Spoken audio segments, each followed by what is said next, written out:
everyone, and welcome to this week's Wednesday Wisdom. I am joined this week by the location pastor and founder of Acts Trust, Joy Blundell. Joy, how are you doing? I'm great, thanks, Bryn. How are you? I'm doing really well. I'm looking forward to this conversation today. We're talking about community projects and what they kind of look like, how we can get involved in them. But first of all, before we get to that, can you tell us a little bit about yourself, who you are, what you do? Yeah, great. So like you've said, I'm Joy. I'm a Yorkshire lass, but I moved to Lincolnshire 20 something years ago to come to university. I'm a pastor in Alive Church. Love working with the team at Alive. Me and Paul, my husband, pastor Lincoln North location, which is a new location. We live in the north of Lincoln. We've got 2 children. And I love anything to do with being outside and being with people. Brilliant. So you're the founder, as we mentioned, of Acts Trust, which is a kind of community project within Lincoln. So what inspired you to start that? What made you think we need something here in this city? Yeah, so I've always expressed my faith, I think, through action. I'm a kind of activist person, and my parents would express their faith as they brought me up in terms of our understanding and framework that Jesus loves everybody, but he has a kind of special heart or bent towards the marginalised or the poor. And so when I finished university, I started working in some different community development projects in Lincoln. And I found myself working for what's called an infrastructure organisation. So working to support like 400 or so charities in the voluntary sector in Lincoln, and saw all the amazing work that people were doing in the city to help eliminate poverty. And just felt like our church could be doing a little bit more. So I remember speaking to our senior pastor Stuart and just saying I'd love to be involved in helping the church engage with the people in the city and to support those who are most in need. And he just said, great, go for it. We'd love you to do that. And so we started off... do you want me to talk about how we started off? Shall I just get stuck in? Yeah, sure. We started off Dive straight in. Doing I was like, we could really help refugees feel welcome in the city, and asylum seekers. So why don't we do like a meal every week to welcome asylum seekers? And we were like really fresh-faced kind of graduate students, a bunch of us, and we were like, yeah, like we're really enthusiastic, we'll open the church up on a Monday night and we'll feed like asylum seekers. But we didn't do any kind of research or checking with any organisations. We just sent a load of invitations out for tea, come for tea. And on the first night, 2 people turned up. They were both from Angola. They were from warring tribes in Angola, and so they wouldn't talk to each other. They sat on separate tables, and we didn't speak Portuguese and they didn't speak English. And it felt really awkward. And we tried to like make friends. We called the evening amigos because it's friendship in Portuguese or friend in Portuguese. And it was a bit of an awkward evening. No one else came. And then we found out like the next day or the day after that, the Lincoln City Council and the government were moving all asylum seekers to Glasgow. And so there would be no more asylum seekers in Lincoln. And I think I just tell that story because it's a bit of a reflection on we were really enthusiastic and we really wanted to help people and engage with people who we saw as like marginalised, but we didn't really think what they needed, and we didn't really kind of consider like what else was going on in the kind of wider context of the city. But Amigos developed into a homeless drop-in, and we ran that for about 10 years, feeding kind of 90 people every week and doing kind of extra work with them. But I think the thing that really inspired me was a biblical call to the poor and to love people and to connect with people that I wouldn't normally be able to meet in my everyday life. And a biblical call to the poor still inspires me to do what I do, but maybe I've developed some of my thinking since I started in those like naive, enthusiastic days. I love that. And I love that kind of journey of you started off seeing a kind of a principle and a practice in the Bible, and kind of began engaging with that first outside of the church and thought actually the church should have a voice into this. And so it sounds like you had a bit of a rocky start, but where has Acts Trust come since then? What have you grown? What have you seen? What are you doing at the moment? Yeah, we carried on doing like this homeless meal, and we did other things. So Dan Hargreaves, who's one of my like heroes in and co-workers kind of in like social action in the city, at the same time as me, kind of had a bit of a similar call, and he wanted to start something for young people, to engage with young people, and particularly young people living on some of the estates in the city, to build relationship with them and to kind of give positive alternative activities to maybe some of the other stuff that we're getting up to. So we started Energize at the same time. Energize kind of came as a project of Acts Trust, and also Cy Hoare, who now leads Acts Trust, came on board about 6 months after me and Dan started, and we started Christians Against Poverty in Lincoln and the debt relief work there. And as the three of us really kind of worked together and started to galvanise the church, lots of different people came out of the woodwork saying, I'm really interested in this and passionate about this. And we started loads of projects. In fact, it was a little bit chaotic for a while. Lots of different things that we were doing.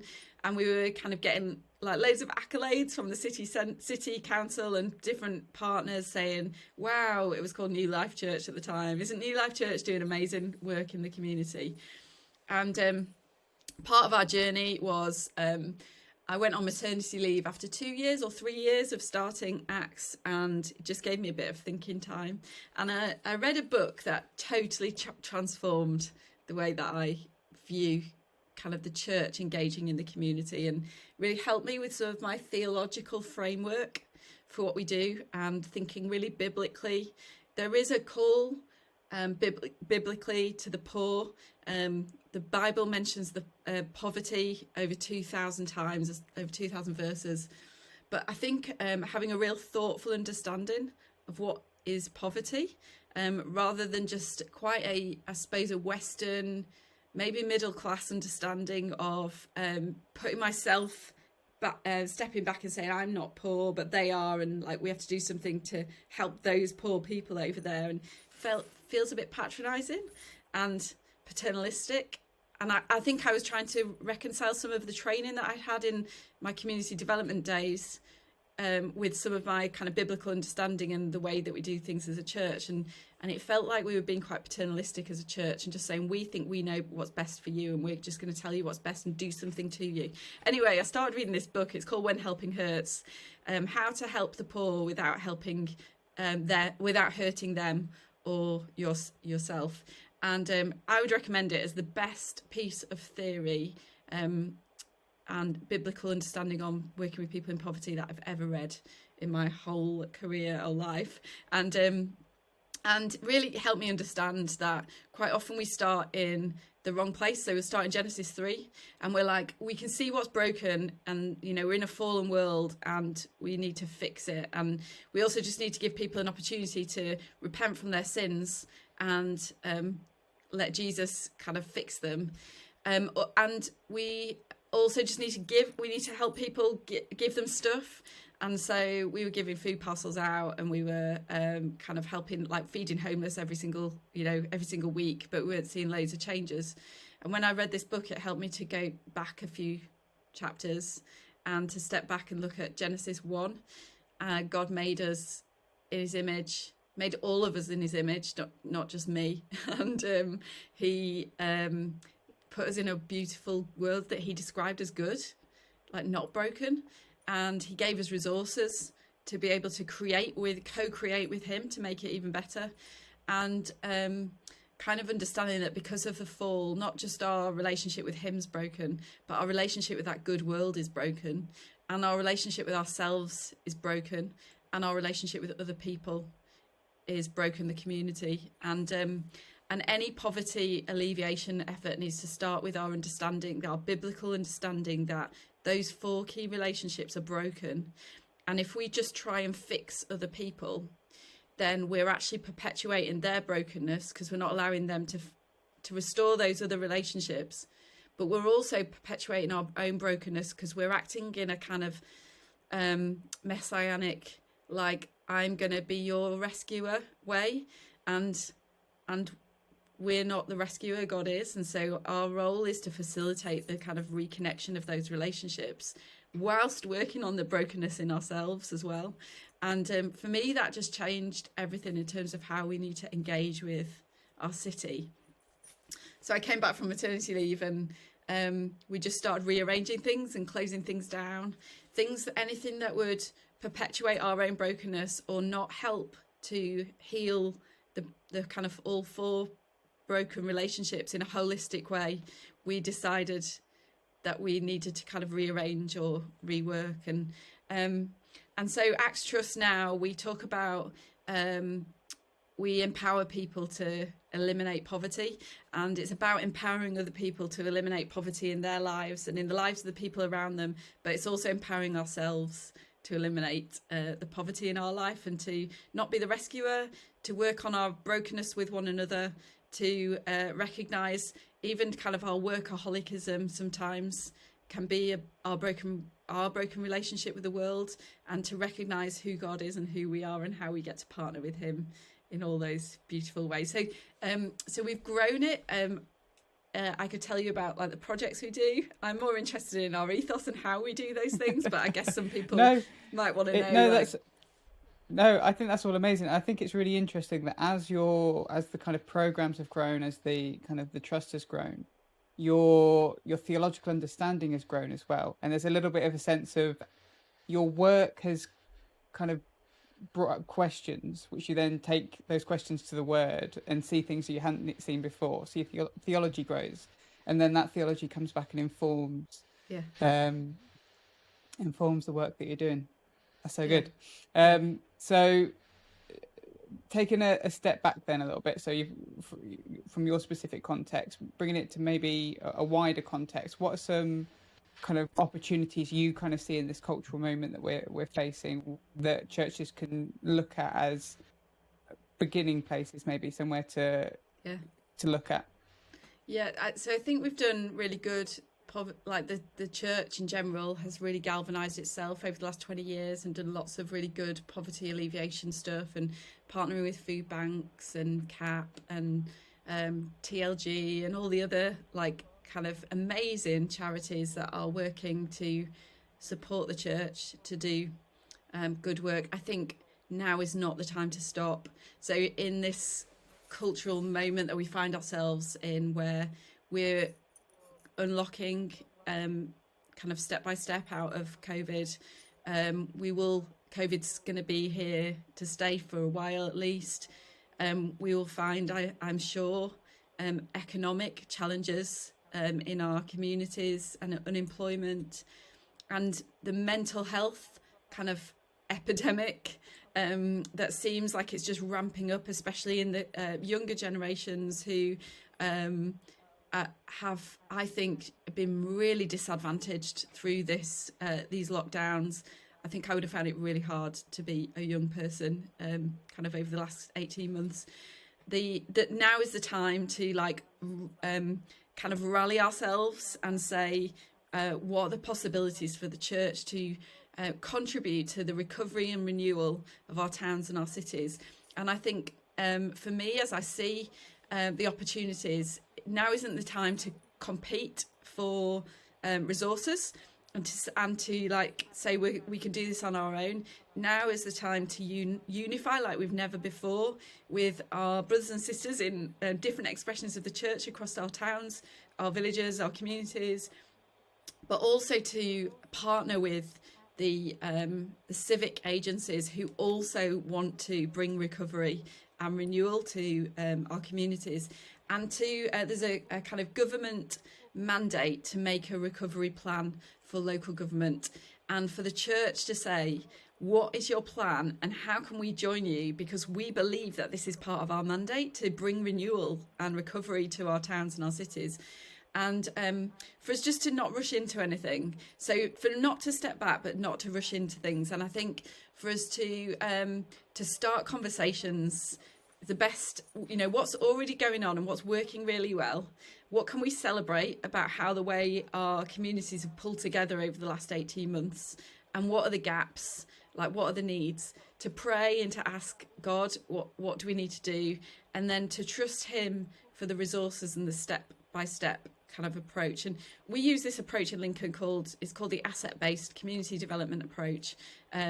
We it's a really good practice piece of a tool or piece of equipment that community development agencies around the world use, and Tear Fund have really applied it so well in the poorest communities of the world, and have seen such fruit. And it's really biblical. It's the whole, they do Bible study with people. Genesis 1, you've got all the resources within you because you're made in the image of a creative God. And then just saying creatively, like, so what are we celebrating? What's good? And then what do we need to do to make it even better? And what are the kind of unique gifts that are within our church family that we can apply to the world? And God's uniquely gifted each church in each community to do something beautiful together. And so rather than us competing with each other, I think just saying, how can we work together? And one thing, what could we do? What's our church good at? What could the church down the road do? And how could we join that together? And I guess that's a bit conceptual, but I've heard stories of churches joining together and helping schools where schools haven't, people who are on free school meals have had no food, children in the holiday time. So churches joining together and saying, we're going to club together and we're going to provide 3 hot meals a week for children on free school meals. In Lincoln, there's a particular mental health crisis and high suicide rate for particularly men in a certain age category. And so we've been working with the local authority and the NHS commissioners to provide, as a church across the whole city, so not just one church, but 7 or 8 different churches opening their doors every evening to provide a crisis cafe for people in mental health crisis, and the NHS are paying for that, which is amazing. But it's working out what are the needs in the community and what could we do to help meet that need, not just as an individual church, but as a whole community.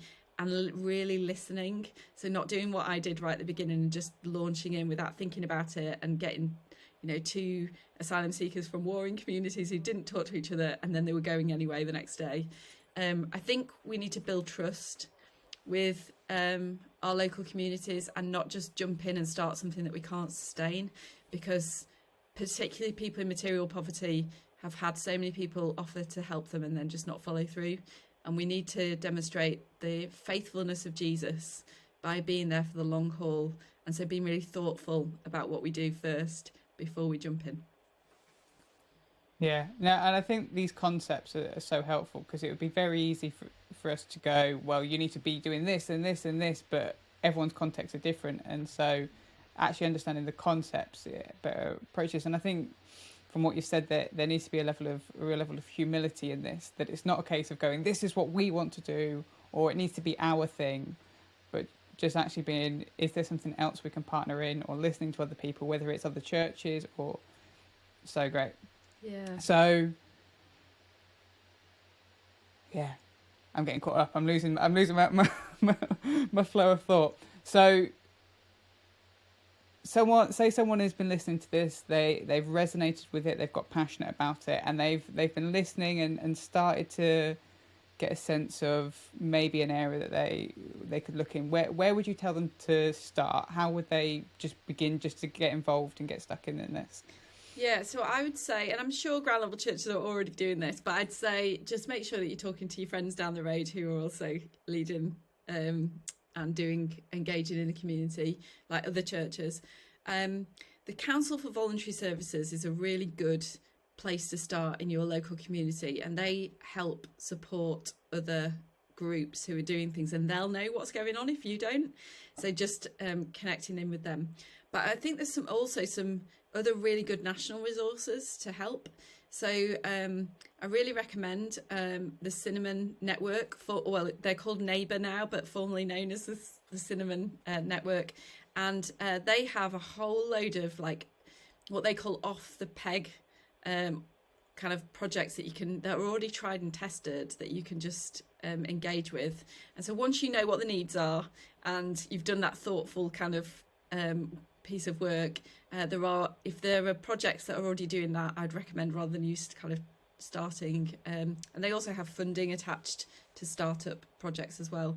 And then I think just seeing what other people are doing around the country and connecting in. I know there's other ground level churches that are doing such good work, and so pick up the phone and give people a call, find out like what people would say is like a good thing to do and what's not. Find people who are in really similar communities and share knowledge. One of the things I love about ground level is we're a relational network where we can like chat to each other and build friendship. And so don't do it on your own.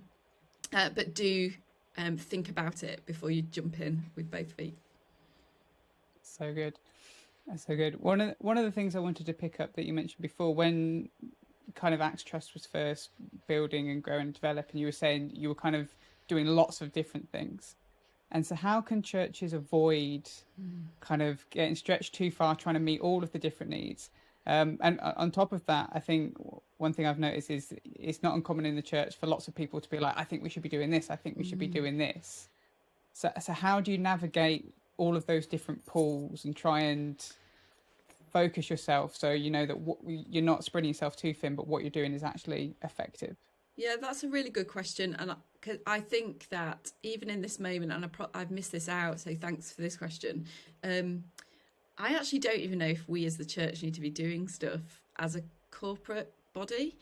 I think there's already some really good stuff going on in your town, and there aren't a lot of gaps, then add strength to that. Like bless it. And because I think quite often we get fall into the trap of thinking we need to own everything and we need to do it in Jesus' name. But I think us just being there and connecting and building relationships so that we can we're in the right place at the right time is just as powerful. I think it's really important to remember like what we're really good at and what we're not good at. One of the things that CAP really helped us with as a nation, as a church in the nation, is to know that the church is really good at building relationships and friendships, but not doing debt advice. And that's why CAP are there. CAP can do the debt advice and we can do, the friendship. And it's the same. The reason Food Bank Trussell Trust has really worked is because they help us understand how to organise a food recruitment drive to get food. I've used the wrong word. You don't recruit food, do you? But like going to the supermarket, a food collection, and how to store it in the warehouse, because and they've then scaled that up, and we just get to be the people that give the food out and to bless the people and to build relationships. And so I would just say, what are the opportunities that you've got to build relationship, rather than to kind of set up a technical professional project that's not, other people can do that really well. So don't rush to like do everything and start everything, but I would say find ways to build long-lasting relationships that you can present Jesus to people and offer practical support and advice. And that might mean partnering with another church that is running it and you just adding a load of value and strength to that, rather than starting new things. And I think that's why we do the asset-based community development approach. Any new project, we want to go through a thoughtful process before we start it, because it might not be necessary, it might not be sustainable, there might be other ways of doing it. And so it asks all those right questions before we get stuck in. And you can find information on that if you just Google an asset-based community development approach. There's absolutely tons of resources to be able to use. Yeah. And I think that truth of, as a church, we don't necessarily need to be involved in everything. just remove some of that pressure. It makes me think of Ephesians 4, where it talks about your apostles, your prophets, your evangelists. That these are roles to equip the saints. That's right. And so as a church, as a church organisation, you don't need to be doing all the things. You can just see our one job is to equip the saints. Yep. So that they can meet all of these needs. That's right. Yeah. Yeah. And so, so I just wouldn't also, a lot of people would be saying, well, I'm at work and, I've been in this lockdown season and I don't want to take on too many more things. And that's why I think, just to kind of bring it back to GLX, and the thing that I feel really, really is an important mandate for the church is to recognise we're all on the front line wherever we are.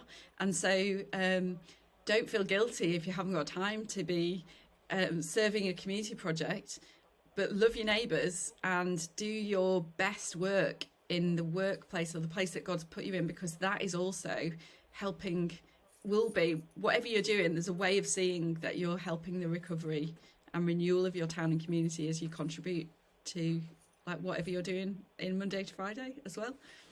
Yeah, definitely. Do you want to take a moment just to quickly plug GLX for those that might not be aware of it? Thanks, Bryn. Yeah. So GLX is it's kind of a movement within the movement of Ground Level, and it is a community of people who understand that their workplace is their ministry, and their Monday through to Sunday is their mission field wherever God's placed them. And so we do a bunch of things through Ground Level to bring people together, people working in the health sphere, in education, in business, in finance, in community, leaders there, people who don't see themselves as leaders, people who are on the front line, kind of whatever it is. We have a regular podcast that we call The Exchange that you can find on the Ground Level website. We have people writing blogs about their workplace experience and following Jesus in their workplace. We've got some theological kind of meaty papers that you can read about joining God in his mission. And there's also a toolkit for church leaders who want to kind of dig in and equip their church, the saints, for their ministry in their workplace, on how to do that with some small group material, some preach and sermon outlines, and some Bible study as well. So, you can find us on the Ground Level website and can engage in all sorts of different ways through that. Amazing. So we've just a recap so far. We've covered obviously things that Acts Trust have done, some of the theological and conceptual ideas that have fueled this, and we've dug into a bit of the kind of practical side of maybe things you should avoid and things to focus on. Is there anything else before we finish up that you think people should know or think about? No, I'd just say that God's already active in your community, and he is inviting you to join him in serving people. And so as you prayerfully ask him, what's he doing and how can I join you? What are you doing and how can I join you, God? I believe he'll meet you in that, and I'm excited for the adventure that we're going on as a network of churches who want to join God in the renewal of all things. And so thanks for giving me the opportunity, Bryn. It's been great chatting. No. Well, thank you, Joy, for sharing with us today, and thank you for all that you do in and across the network, and thank you to everyone for listening. Have a good day.